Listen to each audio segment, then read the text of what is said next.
Assalamualaikum warahmatullahi wabarakatuh. Kami nagaa fayyaa keessanii jaalatamtoota kabajamtoota hordoftoota kiyya. Har'a aappii bareedaa ajaa'ibaa tokkoon isiniif dhufe. Aappiinis kamiyyootan aappiin kun shari'aa moobaayilii amma cufamtee fi akkasuma zeenii irratti baay'ee saffisa olaanaadhaan isiniif dalaga.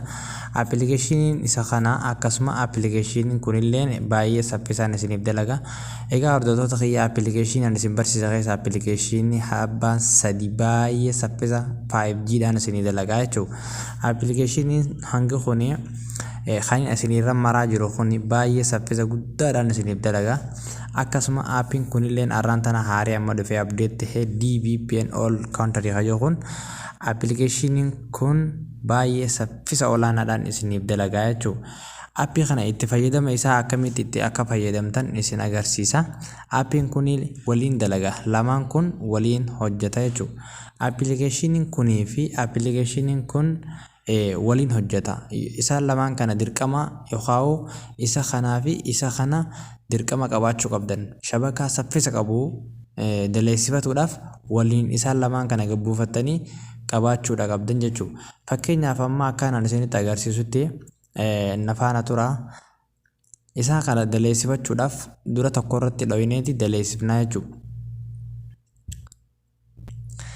Egaa akkuma agartan appilikeeshinii kana dhuftanii daleessifattanii jechuu dura.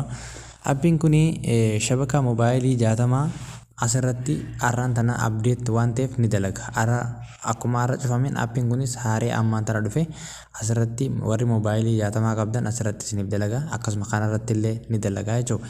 Deebi'ee zeenii warri qabdan ammoo zeenii bilaashaa yoonii fi khabar baadan taate warri zeenii bilaashaa asirraa eegalee akkasuma gad dhuftanii kan macarrashaa jalaa kanaa fi akkasuma warri keessaa qabdan jechuudha. Kanarratti warri sooshaal miidiyaa jechuudha warra kan sooshalii irraa keessaa qabdan asirratti dalagee kan waatsaappii fi wanti feesbuuk qofa isiniif dalagu zeenii hidhattanii yoo kan isiniif tiktook hin dalagne asirra yoo dhaawattan qaceelloo baay'inaan isiniif dalaga. Amma ani irra dhiyee isin agarsiisu. Hoggaa kana daleessifadhe amma akkuma agartan connect ta'ee jira. Akka kun yommuu na dalagee deemee yommuu kun mumkin dhaabbachuu mala yeroo kun dhaabbate ani ammoo akkamiin godhuu qaba. Deemee appilikeeshinii khabraa seenaa jechuudha. Appilikeeshinii kanaa seenuu fakkeenyaaf Maazasii Piroo kayyoo kana kunillee bilaasha isiniif hojjeta. Gin rakkoon isaa yeroo za'aan isaa dhumtee update ifiin godhu jechuudha. Rakkoon isaa update ifiin godhu. Saniifuu update waan ifiin gooneef jecha shabakaa kaan daleessifattanii update asirratti goosistan jechuudha. Za'a takka isiniif kanna kuni za'a takkitti bira za'a lama hin dabalu. Saniifuu rakkinni isaa za'a waan hin daballeef dhuftanii iddoo kana dhuftanii bakka tana tuqaa sadiin tananii agartan jee yaada.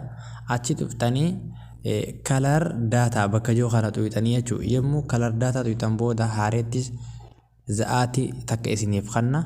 Dhuftanii seerfara hafeetanirra kaattanii jechuudha. Zeenii kanarrattis ni dalaga. Kanarrattis zeenii warri waan takka keessaa hin qabne lamaan kanarratti isiniif dalaga baay'ee saffisa 5G dhaan lamaan kanarratti warri zeeniin teessan 0 waan takka hin qabne achirratti isiniif baay'inaan dalagaa jechuudha. Deebitanii akkasuma dhuftanii yommuu kana daleessifattan amma isa sadaffaa kana dhuftanii daleessifattanii jechuudha.